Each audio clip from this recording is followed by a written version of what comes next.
So then let's consider first of all, what is a mind in the grip of vicious circles? Well, one of the most obvious instances that we all know is the phenomenon of worry. The doctor tells you that you have to have an operation. And that has been set up so that automatically everybody worries about it. But since worrying takes away your appetite and your sleep, it's not good for you.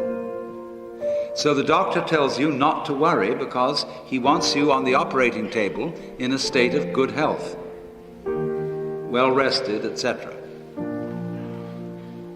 But you can't stop worrying, and therefore you get additionally worried that you are worrying, and therefore will not be in the right shape to be on the operating table. And then, furthermore, because that is quite absurd, and you are mad at yourself because you do it, you are worried because you worry because you worry. That is a vicious circle. Another form of vicious circle is when a person is convinced that they ought to be unselfish, and are so convinced for selfish reasons. I would like to think of myself as an unselfish person, because that's the sort of person I'm supposed to be. So therefore I have a selfish reason for wanting to be unselfish, and because of that, no amount of effort will ever succeed in making me unselfish, but will only succeed in sending me around in circles. I'll be proud that I'm humble, etc. That is chitta vritti, turnings of the mind. See? So now, yoga is initially stopping that. Can you allow your mind to be quiet? Isn't it difficult? Because the mind seems to be like a monkey, jumping up and down and jabbering all the time. Once you've learned to think, you can't stop. And an enormous number of people devote their lives to keeping their minds busy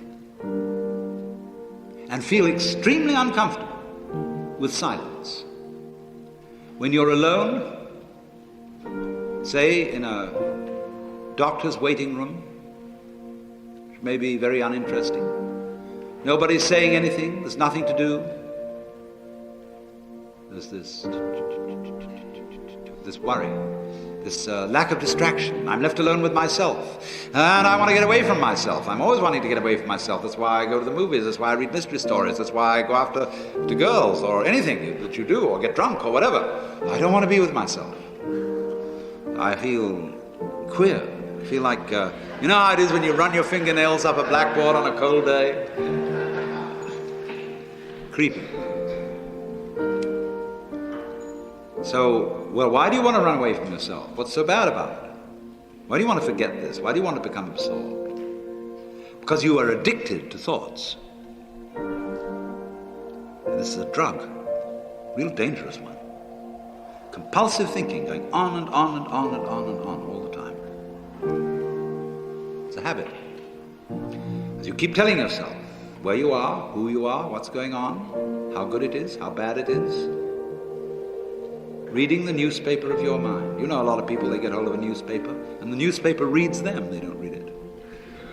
Newspaper is designed to read you. Typographers, the layout people, very carefully calculate how to carry your eye from one end of it to another. So there's a difficulty about stopping that activity. And you really have to stop it if you want to be sane. Because if I talk all the time, I don't hear what anyone else has to say. And then I'll end up in the situation of having nothing to talk about but my own talking. Or so in exactly the same way, if I think all the time, I won't have anything to think about except thoughts. And that's the academic fallacy. See, when you add books to the library, a great many of the books that are added to the library are books about books. They're not necessarily books about life. Some of them are, but most of the books, especially PhD dissertations, are books about books about books about books. And that doesn't really get us very far. So in order to have something to think about, there are times when you simply must stop thinking. You can learn later on in yoga how to be in the state of samadhi and think at the same time.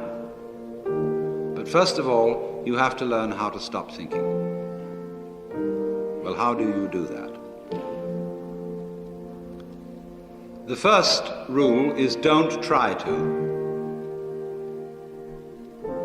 Because if you do, you will be like someone trying to make rough water smooth with a flat iron. And all that will do will stir it up. So in the same way as a muddy, turbulent pool quiets itself when left alone, you have to know how to leave your mind alone. It will quiet itself.